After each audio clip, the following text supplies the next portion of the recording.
Hey lah, Speed Lover! Selamat datang di nama channel kamu, tempatnya berita, update, dan cerita seru seputar dunia MotoGP. Dari tikungan tajam sampai kecepatan luar biasa para pembalap top dunia, kita kupas tuntas semua aksinya. Jangan lupa subscribe dan nyalakan notifikasimu, supaya nggak ketinggalan setiap momen balap yang bikin deg-degan. Yuk, gaspol ke video hari ini. Sesi latihan bebas MotoGP Mandalika 2025 menghadirkan drama besar yang mencengangkan dunia balap. Marco Bezzecchi dari Aprilia mencatatkan waktu tercepat 1 menit 29,24 detik dan tampil sangat dominan di lintasan yang menantang. Sementara, nasib berbeda dialami Marc Marquez yang justru harus puas di posisi ke-11 setelah mengalami 2 kali kejatuhan pada tikungan ke-10.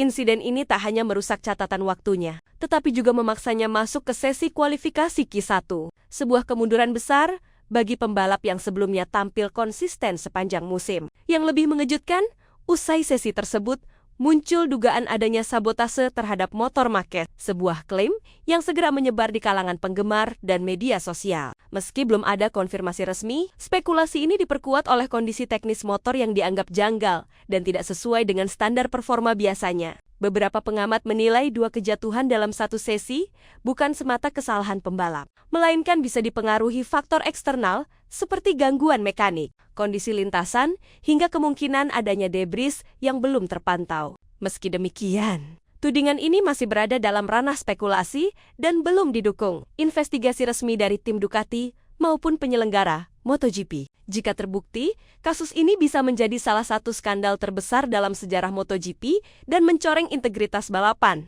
Namun, untuk saat ini, Marquez dan timnya hanya bisa fokus memulihkan kondisi dan mempersiapkan strategi agar mampu bangkit dari tekanan menjelang balapan utama di Mandalika, yang kini menjadi sorotan dunia bukan hanya karena atmosfer tropisnya, tetapi juga potensi konflik besar di balik persaingan ketat lintasan. Di balik sorotan terhadap performa Marc Marquez di Mandalika, tersimpan narasi penting seputar keputusan besar Ducati yang menggandeng Marquez sebagai pembalap pabrikan untuk musim 2025, menggeser nama Jorge Martin yang sebelumnya dianggap sebagai kandidat utama. Keputusan ini bukan sekadar perjudian terhadap nama besar, melainkan hasil strategi panjang dan bukti nyata dari performa Marquez bersama tim satelit Gresini Racing di musim sebelumnya. Marquez, yang saat itu hanya mengendarai Ducati versi tahun lalu, YP23, mampu menunjukkan konsistensi luar biasa dalam berbagai seri, menembus podium demi podium. Bahkan sering mengungguli pembalap pabrikan dengan motor spek terbaru.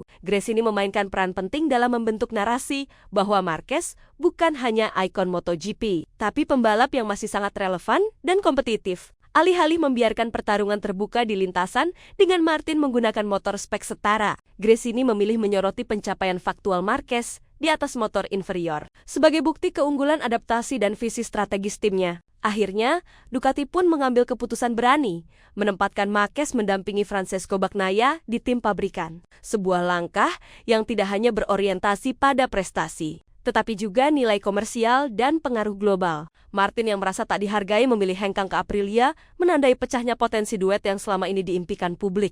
Namun hasil bicara lebih keras. Marquez membuktikan dirinya pantas dengan menjadi juara dunia musim 2025. Sebuah validasi terhadap keputusan Ducati dan sinyal kuat bahwa tim satelit pun kini punya suara besar dalam mengubah peta kekuatan MotoGP. Langkah ini pun memberi pelajaran bahwa keberanian mengambil risiko, dipadu dengan data dan kejelian strategi, bisa mengubah arah sejarah. Beberapa hari setelah mengunci gelar juara dunia MotoGP 2025 di Jepang, Marc Marquez mengejutkan publik Indonesia dengan kunjungannya ke Istana Merdeka, Jakarta. Dalam kunjungan resmi yang penuh kehangatan ini, Marquez diterima langsung oleh Presiden Prabowo Subianto, didampingi jajaran pejabat tinggi seperti Menpora Erick Thohir dan Mensesnek Prasetyo Hadi. Pertemuan berlangsung tertutup, tanpa kehadiran media dalam sesi diskusi utama. Namun aura hangat dan akrab langsung terasa sejak kedatangannya. Dalam pernyataan singkat kepada pers, setelah keluar dari istana, Marquez tampak sangat antusias, bahkan menyebut bahwa balapan di Indonesia khususnya Mandalika lebih seru dari yang ia bayangkan. Ia menyoroti betapa hidupnya atmosfer penonton, tekanan cuaca tropis, dan karakter unik sirkuit yang menurutnya memberikan tantangan teknis dan emosional tersendiri yang tak ditemukan di banyak sirkuit Eropa.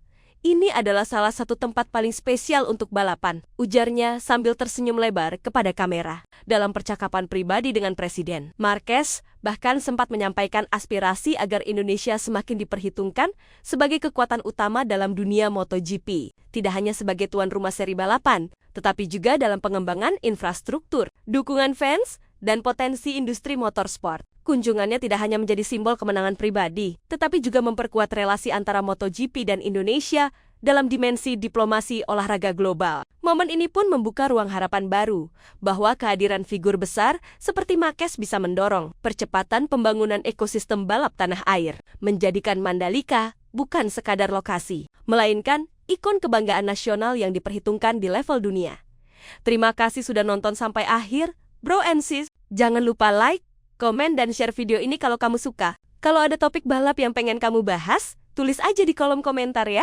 Jangan lupa juga untuk subscribe dan klik lonceng, supaya selalu update dengan konten balap terbaru dari kami. Sampai jumpa di lintasan berikutnya. Tetap jaga keselamatan dan gas terus. Salam speed dan semangat MotoGP.